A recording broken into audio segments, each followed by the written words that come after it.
Let's go ahead and get started with today's webinar. I think we're trying to do our best to stay on time today. We have four webinars that we're hosting throughout today's afternoon. It's going to be a very similar topic for quite a few of them. With that said, they are kind of broken down by demographics. So today's very hyper targeted towards our credit union clients and organizations kind of within the banking and very regulated industries and how to run a fair, non-biased kind of credit union scholarship program that kind of focuses on the core aspects to engaging the membership base and things like that. So very small group here today, which I think is going to be a great thing. So we're going to go ahead and get started here in just a couple seconds. I'm going to do some quick little housekeeping items, and then we'll kind of get going with both introductions to today's topic and then also who I am. So with all that said, let's go ahead and get started. I'm going to do kind of a high level overview of what my goals are today, and then we'll kind of dive deeper into the topics and my quick introduction of who I am and what we're doing here at Reviewer. With that said, there is a built-in chat function within Zoom. So if there's any questions or comments or any items or elements that you want to add, by all means, please do so. So again, we work with a substantial number of credit unions and kind of members within the space. And a common question that we get from both current clients as well as prospective credit unions who either looking to transition their current scholarship workflows or processes into Reviewer, or more times than not, start one up from scratch or start to incorporate these types of campaigns into their marketing or their community impact initiatives, is like, what are the core things that we should be considering or should be aware of that goes into a scholarship? And so, we started to think through, common workflows within Review or some of our current clients that we're working with and try to summarize it in like 4 to 6 kind of key bullets of, if we're going to run a scholarship, like what are the core components or aspects that we want to kind of turn on, that kind of considers a couple different things. One would be like the submitter or the scholar applicant experience. How do we lower the barrier for them? How do we equip them for success and empower them to focus on their scholarship application and content, and less so concerned around, compliance, data security, did you guys get it or not, things like that. And then also some of the other kind of core components that go into a scholarship application. So things like essays and transcripts and references and the proper way of collecting these kind of really important information. Number two is operationally speaking. There's so many moving parts to a scholarship initiative, and my gut tells me that everybody on the phone today here wears a lot of different types of hats and is involved in a lot of different types of things. And so, how do we help you spend less time and energy in things like spreadsheets and emails and downloading of documents, so you can focus more on your mission and your vision, and kind of the high payoff activities within your organization? So, what does that look like from an operation perspective? How are we accessing these scholarship applications that are very obviously sensitive personal information? How do we kind of keep an eye on the viewing of the documents and things like that? And then the other two kind of components and things that we're going to look at is going to be creating a fair, non-biased review and selection workflow. So arguably the most important aspect to a scholarship is, once these applications come in, you send them off to your team for a review. How do we ensure that, we're selecting the right recipients? How do we kind of conduct a review? How do we not overwhelm our volunteers or the review committees? And at the end of the day, from a compliance perspective, if an applicant calls us up or a family member, kind of prove that we followed the process that we said that we would, and we didn't obviously have any biases that bled into the review. And then obviously alongside that is like, what does the review and selection process look like? Very specifically leveraging kind of KPIs or a metric-based review process that can kind of power discussions. And then one of my favorite things to talk through is, how do we start to identify potential reviewer judging trends, starting to get ahead of the curve of, potential evaluators or judges that just might on average score more stricter or more challenging than others. So at a high level, it's kind of the things that we're going to kind of talk about as well as preview here today, kind of using a hodgepodge or a mixture of multiple, different scholarship workflows being powered by reviewers. So taking current example forms, current example selection criteria, adding in a few components based off of kind of industry best practices that at the end of the day, quite frankly, you could put your branding on there and kind of run with it and say, hey, this is a really well thought out scholarship that's going to work right out of the box. So with all that said, why are we even qualified to talk about this? So kind of my quick introduction. My name is Kyle. I'm the CEO here at the company. Been doing this since 2012. Quite frankly, we built Reviewer from our own firsthand experience in a scholarship program, or what I call funding opportunities. So scholarships, grants, investments, and things like that. So we served as a volunteer on the review committee side of things. We went through the entire journey that started with, physical paper-based binders being sent to us. We went through kind of that online transition when organizations would send us a bunch of spreadsheets and emails and downloading of documents. And so I wouldn't say witnessed, but also participated in a lot of the negative impacts that kind of came alongside that. So lost information, biases from the review committees, the inability to share insights or feedback to the applicants on why we were selecting people the way that we did. We started to see compliance problems pop up with, the lack of data security controls in place in highly regulated industries. And so we kind of went on this mission to build Reviewer as an online platform to run these entire programs literally from start to finish. So everything from the intake of the applications all the way to the review and selection, and then the post awarding process of fund disbursement forms and kind of the follow up data and deliverables from the applicants, if that's the route that you want to kind of go down. So the whole general premise behind the platform is it's a tool that was built for the people by the people. We very much do kind of stand by that. We have an online platform that will work with you to kind of configure and set up. But we have years and years of experience and thousands of organizations and clients that are using Reviewer in a really wide variety of industries and workflows. And so the general idea here is that we love to kind of take existing processes and forums and things that we're seeing happening within the space, and then ultimately kind of digging into our bag of goodies and features and tools that we have and try to bridge the gap between your team's background and our background to not just maximize the most that we have to offer as a software, but also kind of sharing industry best practices and trends and things that we see happening within the space, which really kind of brings us full circle to why we're talking today. And that's obviously some of the trends or things that we're starting to see pop up on the scholarship side of things. So with all that said, let's jump into the first topic. And so the first thing we're going to look at, and we're going to kind of bounce around here a little bit, specifically talking through kind of the ideal submission workflow, and then visualizing like what does that actually look like, which is going to be lowering the barrier for the applicants. Again, at the end of the day, these are life-changing opportunities. They need to be considered as such. We really need to make it so that the applicants who are applying for a scholarship can stay hyper-focused on their content creation and really putting forth their best version of themselves, setting them up for success, hopefully to achieve a scholarship, and less so being bogged down into the complexities of the forms, downloading of documents, a lot of the emailing that goes back and forth. Did they even get it or not? If they're going to lose power, can they save? Can they log out, come back later? So it's all about the experience and lowering the barrier for them. Now, with that said, it's still essential for you as an organization, though, to collect the really robust and powerful data that you need for record keeping purposes, as well as obviously when you go to review a scholarship applicant, to make the most fair, just decisions on who they're going to be. So there's a balancing act, right, of what information do we have to collect versus what's nice to collect, right? And figuring out how do we lower the barrier while still getting what we need to run a really, really well structured program. So with that said, I think we like to break a scholarship application into probably three or four kind of key or core components. So obviously, number one is going to be personal information, right? So who are you as an applicant? Tell us more about your family. Tell us more about, potential financial need. That's a slippery slope. Anytime you get into scholarships that go off of financial need, there's kind of that gray area of like what is considered financial need because it's going to be different for everybody. And so, a lot of our scholarships that we work with, they are going to collect information about the applicant, like who are you, what's your background, and if they are going to get into financial need, it's more of a high level.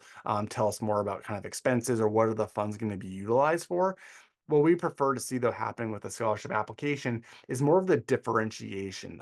So, how do you help separate one candidate from the next? And I think a lot of these components have to align with your mission and vision at the credit union, and kind of what you might be looking for. So, I think there's kind of three core components, which is going to be kind of clubs and membership. So, active participation, volunteer opportunities. So, what is this person doing to kind of give back to the community as a community minded organization, as a credit union? Like, what impact do your members have on that?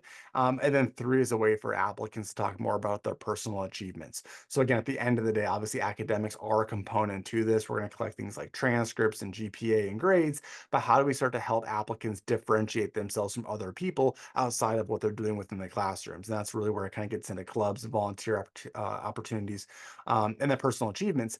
And then, of course, really where the bread and butter comes in is how do you give the applicants a voice to really differentiate themselves from one another? And that's essay prompts, which we'll kind of look at here in just a second. So, how do you create like an open ended kind of essay structure where the applicants are kind of describing to you how they align with your mission and vision? And again, leveraging their answers as a very personal impact statement to differentiate themselves from other potential candidates. And then obviously then things like file uploads. So you have to collect things like resumes and transcripts and things like that. The other thing that we're going to look at now too is references. So at its core, references are a key component to a scholarship program. I think, give or take 90% of a scholarship will leverage a reference. The challenge with a reference though is they're quite old school and kind of outdated. So a lot of times we're asking for references to submit letters from scratch, and a couple things happen. So number one, they're being asked at the last minute. It's a complex process. They have to sit down, write an entire letter at the last minute on a piece of paper with no kind of prompts. And so oftentimes references become more of a reflection of the reference writer and less so about the candidate. And that's quite problematic, right?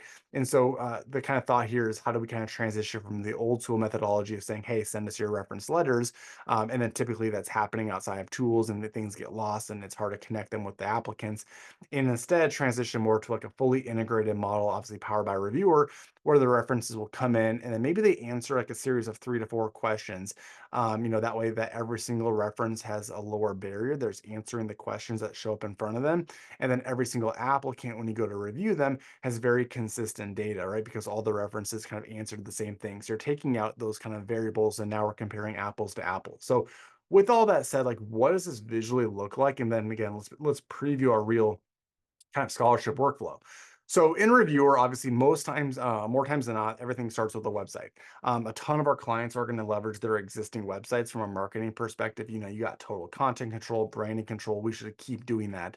And then on there, they place a link that says, click here to apply, and that link transitions them from their website to reviewer. Now, where you send them is kind of up to you. This is an example of what I call a microsite. It's a really nice opportunity that serves as a middleman between your web presence and then our platform. With that said, it can totally become redundant if you have all these dates, deadlines, expectations on your site.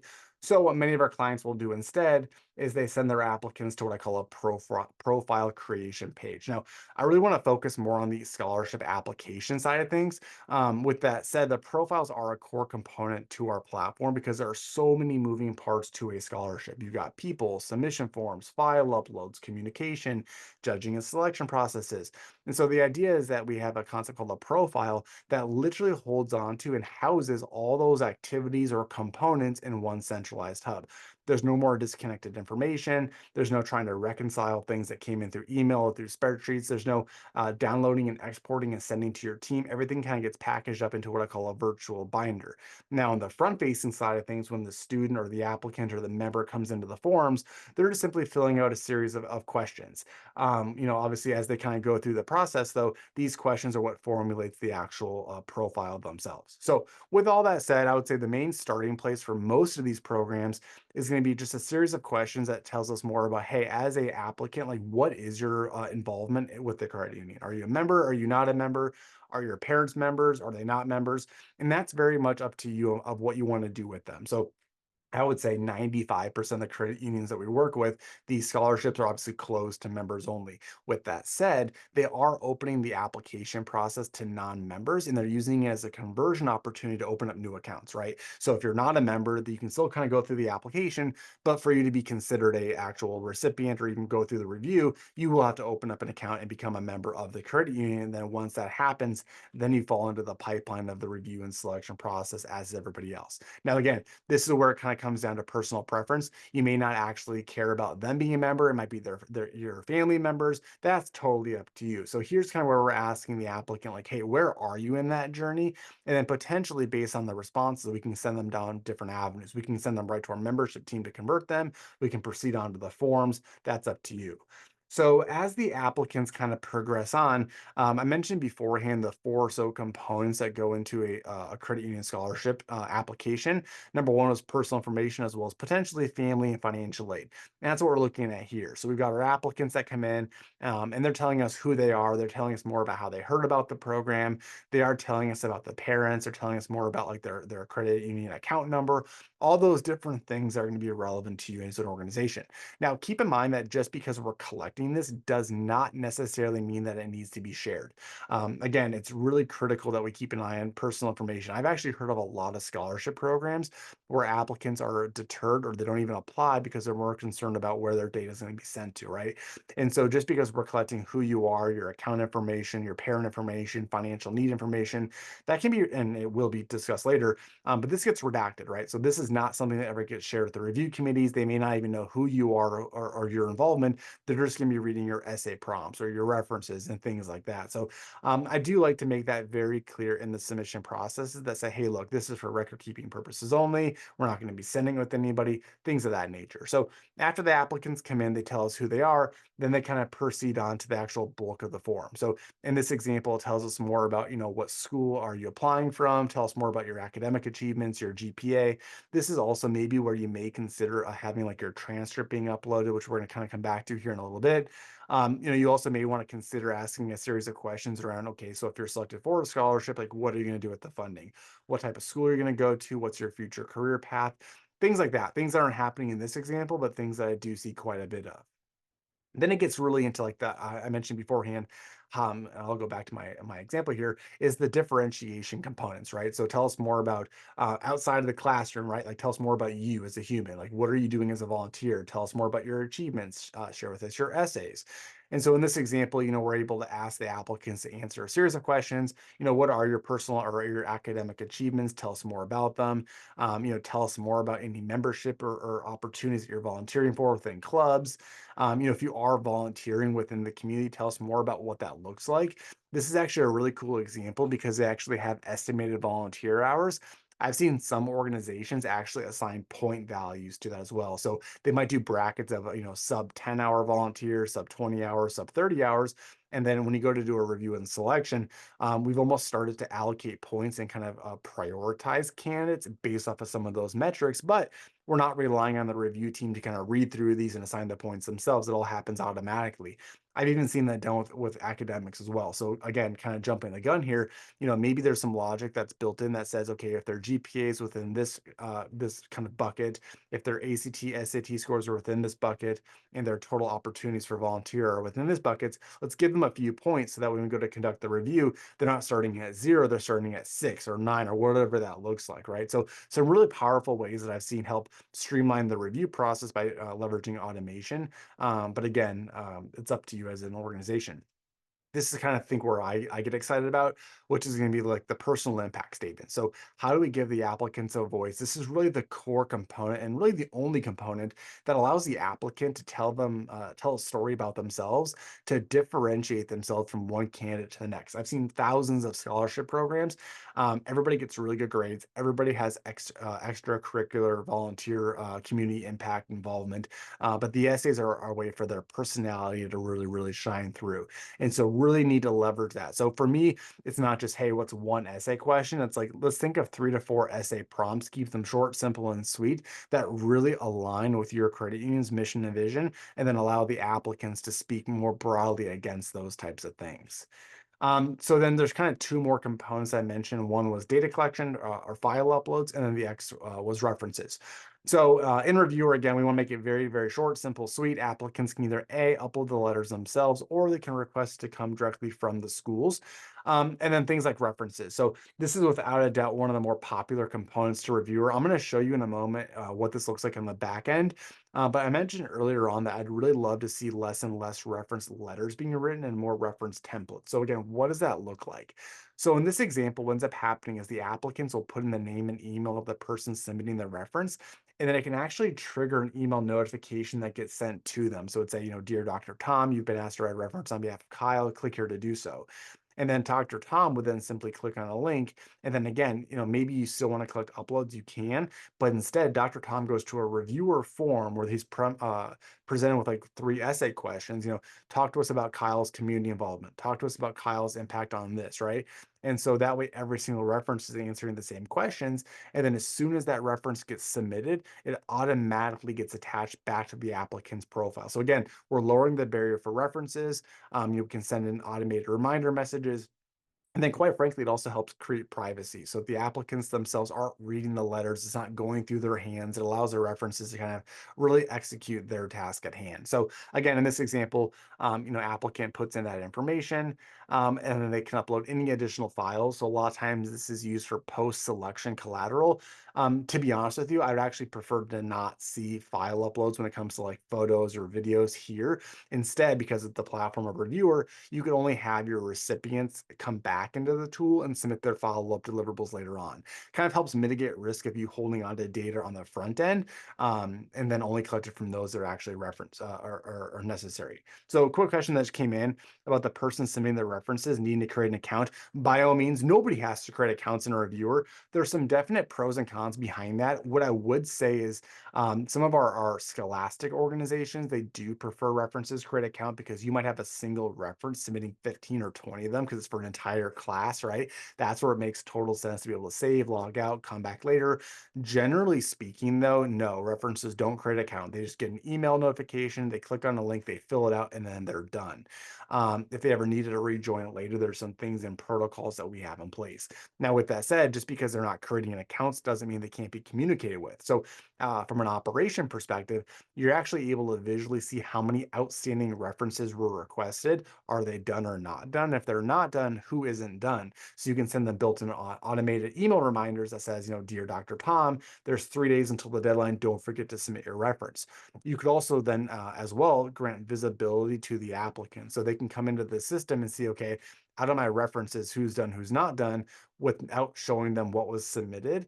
But then also potentially even emailing the student or the applicant saying, hey, all of your references have been submitted, peace of mind, right? That way they're not concerned or worrying about it. So great question. Again, the more questions, the better. Either toss them in the chat now. We can do them at the end. I'll kind of go. So then the last thing here is more of like an e-signature. Again, this is primarily used if you have very specific terms of agreement. So a lot of the credit unions that we work with have what I call a proof of process, which is basically a public statement that says, look, here's what the process looks like. Here's what the application is going to be. Here's how we're going to conduct a review and selection process.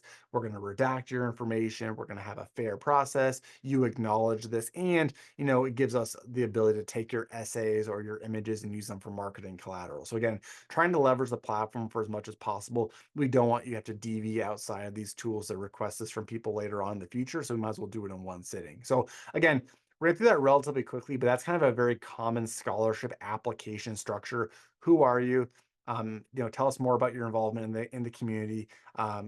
Give us your personality traits through an essay, and then let's collect some file uploads. And then obviously using a tool like Reviewer, very, very dedicated file components like those references, which I can totally show you more of. It's a very powerful feature within Reviewer.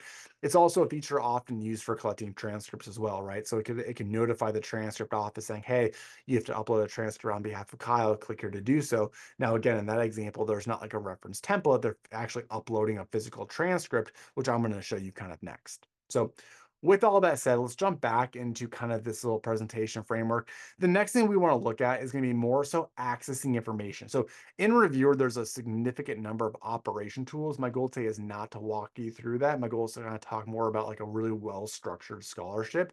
With that said, we do need to talk about accessing information because historically speaking, scholarships are done in a wide variety of ways. There's downloading of documents, there's emails, there's spreadsheets, there's fillable forms. And the concern around that is at this point in time, virtually everything is considered personal sensitive data when it's involving potentially the youth, but also anything financial related. And so we have to be very, very aware of like, where does that data live? What are we doing with it? And how are we accessing it, especially in these highly regulated industries? So long story short, Reviewer is a SOC 2 Type 2 compliant company. So what that basically means is that we're kind of the pinnacle gold standard for data security and privacy. But on top of that is that we want to make sure that we keep everything in a very confined structure. So I don't want you to use a tool to collect scholarship applications and file uploads, but then to conduct a review, you have to download, export, recompile, send it back out, and then have them send it back to you, right? All that beautiful compliance and structure on the front end just completely went to waste, right? So The goal here is kind of two parts. So number one is obviously, we all love spreadsheets. We all think we're pros at creating formulas, but our time is better spent doing other things. So how do we create internal efficiencies? But at the same time, how do we kind of structure the data in a way that it's easy for us to access everything in one centralized hub and then share that information in a way that doesn't have to get then downloaded, exported, and moved offline? There's just way too many negative ramifications of doing that. Again, to reiterate the importance of this, like when these scholarship applications come in, the thought process should be we're creating these virtual binders, and those virtual binders are shared with your team together. There's no taking bits and pieces and components and separating. There's no recompiling information. We have to eliminate any manual human touching of these of this data, right? Again, we'll get more into like what we consider PII. But if we have a question around like, hey, is this considered sensitive information? The answer is going to be yes, err on the side of caution. So you have to have the tools in place to be able to mitigate those risks. So again, what does that look like? I want to very specifically show you accessing scholarship data in Reviewer. With that said, I know obviously the platform is all inclusive. So the system does give you dashboards. You get an entire command center for managing the logistics of a scholarship. That's not for today's conversation. If you want to kind of deep dive into that, by all means, we totally can on a one-to-one conversation. What I want to do instead, though, is kind of look at the scholarship. So again, traditionally speaking, a very common scholarship program, applications come in through a wide variety of measures: databases, spreadsheets, emails, physical mail sent into your organization. In Reviewer, you instead get this menu system, and your menu is going to be a listing of literally all of your scholarship applicants. And again, you can sort and filter by their progress percentages, the categories, all that kind of fun stuff. But the goal here is that if I click on a scholarship applicant's name, this is that virtual profile concept that I talked about. So again, there are so many moving components or pieces to a scholarship. We have people, and then there's submissions. And I say submissions plural because you might have their main application, but what happens if they want to make updates or changes to it? Or what happens if you need them to send you additional deliverables? Or what happens if they're selected for a scholarship and now you have to have them send you proof of funds, right? All of these things that go into it. So there's more than one submission typically. You have file uploads, communication, judging and scoring, all that kind of fun stuff. So here's how you can visualize all of those elements that I mentioned earlier on as a profile in one centralized place. So we have Caleb here. Caleb is an applicant. And here's all the content we collected from Caleb in the application form. So who is Caleb? Short answers, essay prompts. If I keep scrolling through here, there's going to be file uploads. Here's my transcript request. Here's my reference letter. All of this is in one centralized place. Better yet, we actually will pull all of this out and put them into key sections. So what I can actually do in Reviewer is I can one-to-one communicate directly with Caleb. So yeah, it's a way for me to send direct email communication to Caleb. It gets logged and stored in Reviewer, that we can avoid sharing any sensitive data through email. It's more of a notification system, and then they come into the system to actually view the physical content that was shared.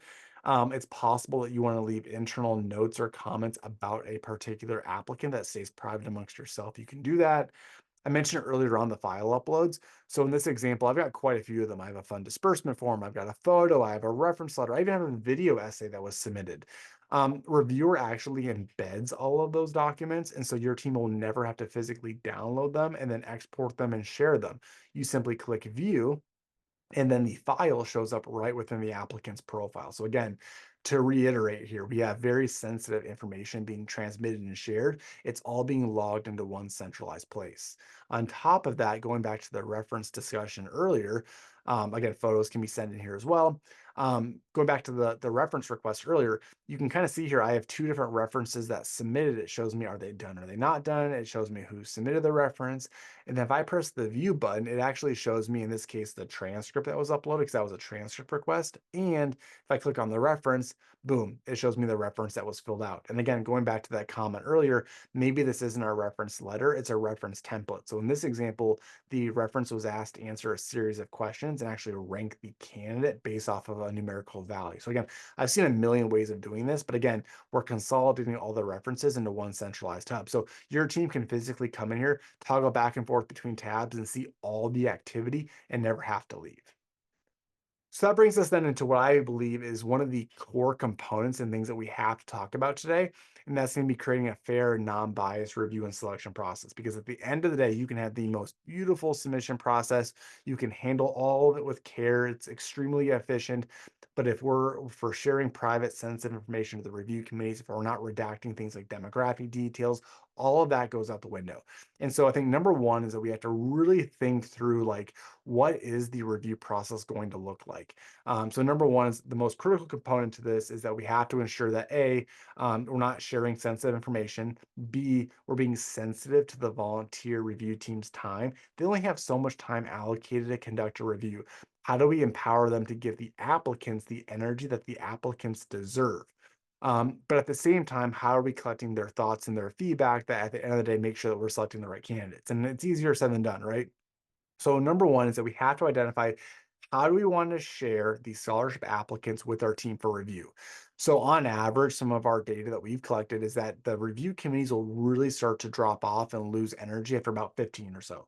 So if you have more than 15 scholarship applications, what that typically means is that you can't have your team reviewing all of them. So that opens up a ton of problematic areas and concerns. So if we can't have our team reviewing everybody, how do we kind of bifurcate or distribute submissions to them in a way that makes sense? I've seen a million ways of doing this. I think there's probably four ways that you can kind of summarize this. The way I like to think about it is a bucketing system. So how do you create these kind of buckets of submissions and review committees or pods? That way they're not reviewing everybody, but they're still reviewing a fair number of them. So you could do this based off of committees. So if you have multiple scholarships, maybe each one is broken out into its own committee. Maybe you're creating kind of teams, or what I call pods. So you have a team of 5 reviewers reviewing a certain number, another team of 5 reviewers reviewing another number. Maybe you break the program into multi-phase. So phase one is internal only. There's a team of 3 to 5 people doing vetting. So, are they meeting our eligibility requirements? Are they basically creating a baseline? Are you at the cut level or are you below the cut? And then those that make the cut move on to a second phase of review, which is a smaller number of applicants, dedicated judging teams using score sheets. And then from there, narrow it down again to like the top 20 or the top 10, and then having the final committee do the final review and selection, which might be both scorecards and then deliberation meetings. So again, even though we started with the entire applicant pool, we're kind of narrowing it down as we go. That way we're not overwhelming the review team with looking at all, 150 submissions when, 55 of them just aren't qualified to begin with. So things like that. Things we didn't get into today as well as, potentially automating eligibility. So if you have like, say, for example, you have to have a 2.8 GPA, if the person puts in a 2.7, we can prevent them from even moving forward, or we can flag them for you. So we can kind of basically tell you, hey, based off of your criteria, these are the ones that, should progress on, and these are the ones that either, didn't match it, or maybe you want to kind of look at. So we're even saving you time and energy there. The last thing that we can kind of look at, though, and this is kind of where my personal philosophy lies, is creating random review assignments. So basically coming up with like, what's the bare minimum? So how many times should a applicant be reviewed? Do we want to say everybody gets reviewed exactly 3 times? Is it they get reviewed 5 times? And then also like, what's the max and min that you want your review team to look at? So basically saying, I don't want my team to look at more than 15 submissions, but they got to look at least 10. And then the next piece of that is once you kind of figure out that kind of math, right? And I'm going to show you this in Reviewer. The next step is to redact information. So again, this is a critical component that, at this point in time, the very obvious things that should be redacted is personal information. So who are you, family information, address, any personal identifying information. And then on top of that, anything that might potentially cause a review team member to have a bias. So race, ethnicity, demographics, things like that. So when the review team comes in, they're really only looking at the merit of the application, not who they are or what their background looks like. So again, there's 3 components. The last is quantitative judging. We'll get to that here in just a minute as the last slide. But what we're basically talking about here is 2 components. Number one is how do we create a review workflow? And then number two is once that workflow has been created, how do we ensure that the review team is not seeing any of that personal information that we shouldn't have them looking at? So with that said, in Reviewer, as I'm sure you would expect, we've got a series of dedicated tools to power that entire thing. So let's look at that. I mentioned earlier on a bucketing system, and that's exactly what we see happening here. This is actually kind of a cool process because they're creating two different types of review structures, one of which is going to be pods, right? So there's actually four review committee members or four committees. So group A, B, C, and D. Each one of them is going to have a certain number of submissions as well as a team. So maybe it's a team of five, and there's 10 applicants in each one of them, so 40 total. They also have a multi-phase review. So they'll take the top candidates from each of those buckets and then move them to the interview phase. The interview phase has obviously a much smaller number because it's only like the top two or three from each bucket. So you might only have, 8 to 12 people. And then there's another dedicated team who are doing interviews. From there, they then take like the top five, they move them on to the final review, which again has a different team, different selection criteria, et cetera. So the reason why I wanted to show you this is that the idea is to layer this process where, again, number one is you have to take a big bulk number of submissions and then give it to your team, but then also think of it as a progression-based process where you're going to move from one phase to the next. So one of the cool features we have in Reviewer and things that I mentioned earlier on was the random distribution of submissions to review teams. So to kind of visualize that, I can open up any of these buckets, and what's going to happen in Reviewer is you can kind of see here that I've got a group A here, and we're going to make an assumption that there's a bunch of applicants in group A. Whenever Paula, Mark, and Judge Judy come into Reviewer, they're only going to see the submissions in the bucket that they've been given access to. If I open my bucket up, it actually shows me a listing of every single scholarship applicant in that bucket, the current number of people who are supposed to review it, and then who those individuals are. So here's where things can get really exciting for two reasons. One is efficiency, and then number two is compliance and randomization. I could literally say, let's just give every single scholarship applicant five people. That means that if you apply to my scholarship program, you're going to get looked at exactly five times at random and equally. Or on the flip side, or in conjunction with, you could say, let's also make sure that my review committee is not going to score more than 15 people, but they're going to get a bare minimum of 10. That way, we're being sensitive to their judging workload capacity, but also ensuring every applicant gets reviewed a certain number of times for fairness. With that said, we also have to be cognizant of potential conflicts of interest.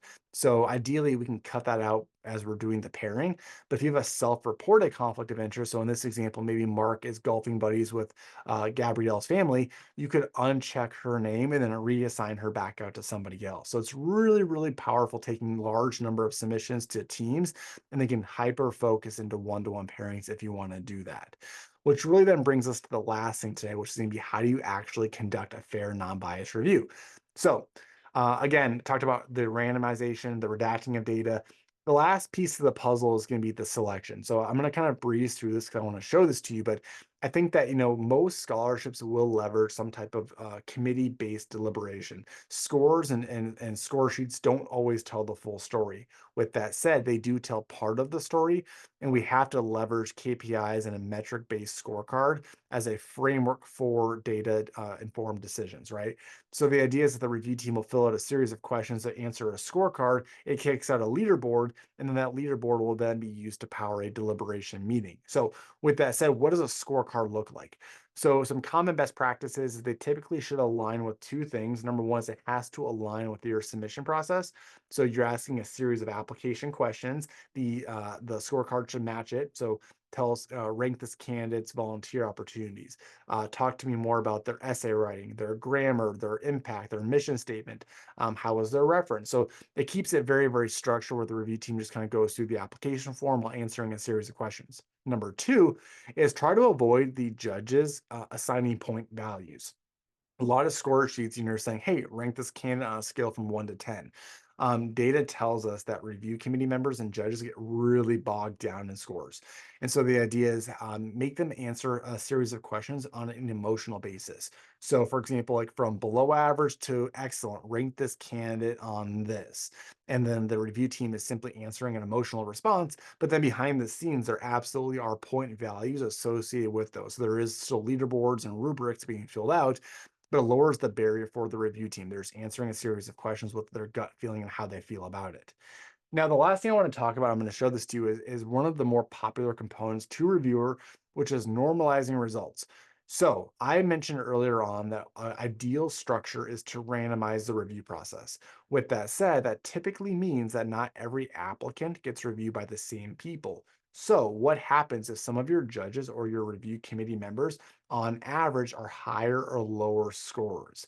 So if you're an applicant that on average is being scored by somebody who always scores lower than other people, like how do we not penalize you or reward you because you got a very simple quote unquote judge? So let's look at some of that. So in review, when the review team comes in, they get a menu, and that menu is a listing, right, of the scholarship applicants you want them to review. In this example, we are redacting PII. So again, I wanted to kind of delineate that if you aren't redacting, it'll show their names. If you are redacting, it just shows an ID number. But the review team will simply click on the name or ID of the scholarship applicant, and then they get a split screen. So the left-hand side of my page is the scholarship binder, the virtual binder, and the right-hand side is that selection tool, kind of showcasing what I mentioned beforehand, where this reviewer is emotionally saying good, great, ugly, above average, versus giving point associations.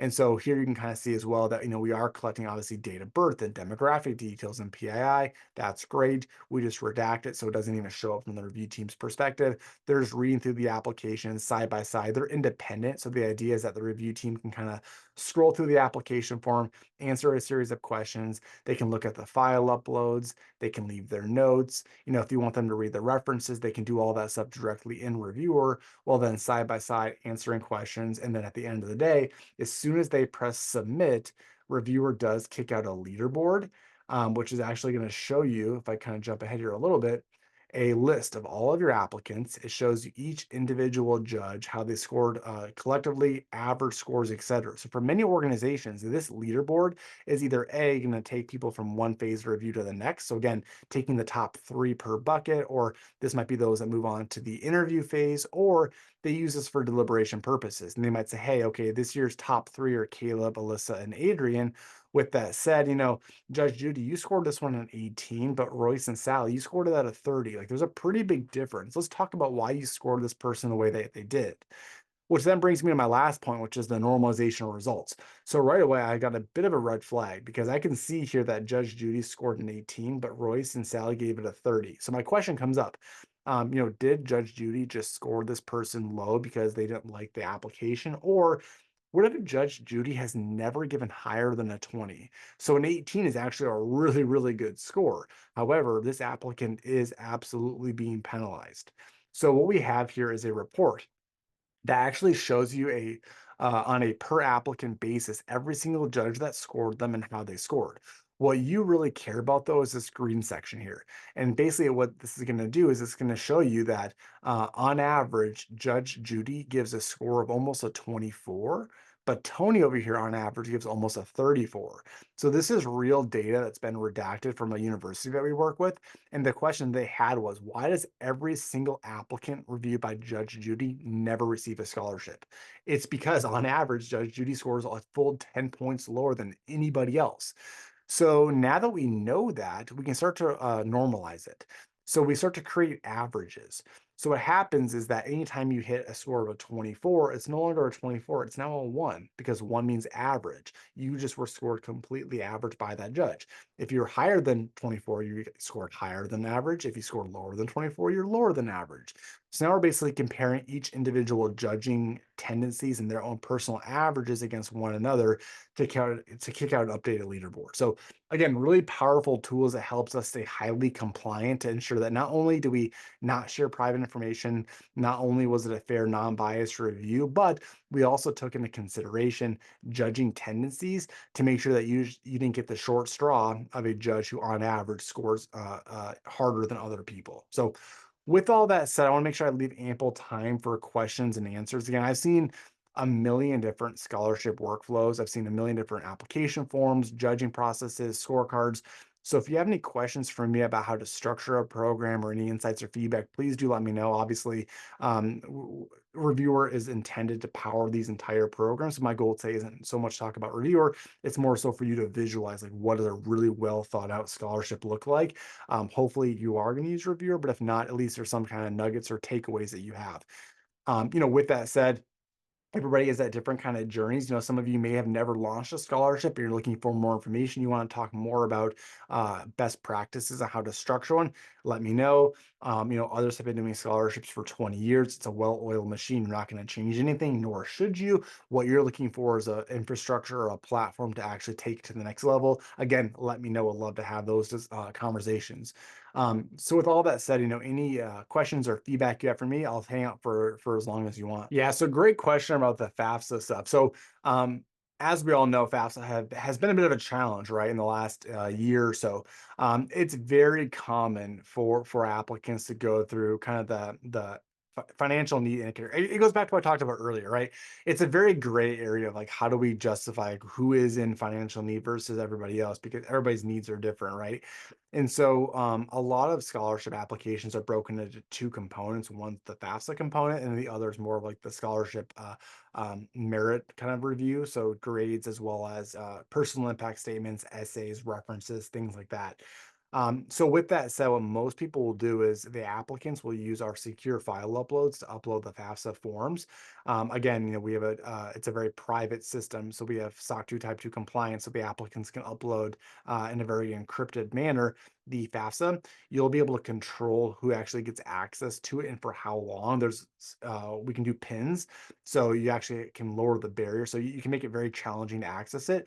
But the general idea is because of our split screen side by side review, it allows your team to kind of look at both the financial needs through FAFSA as well as the scholarship application with their score sheet side by side. So yeah, that's the most common way that I've seen it done. And that's how you would basically do it is you break it into a two-part process where typically they'll start with FAFSA because you need the deliverable. Then they jump over to reviewer, fill things out, and then just upload the attachment itself. Appreciate your time and participation today, and I hope you have a good one.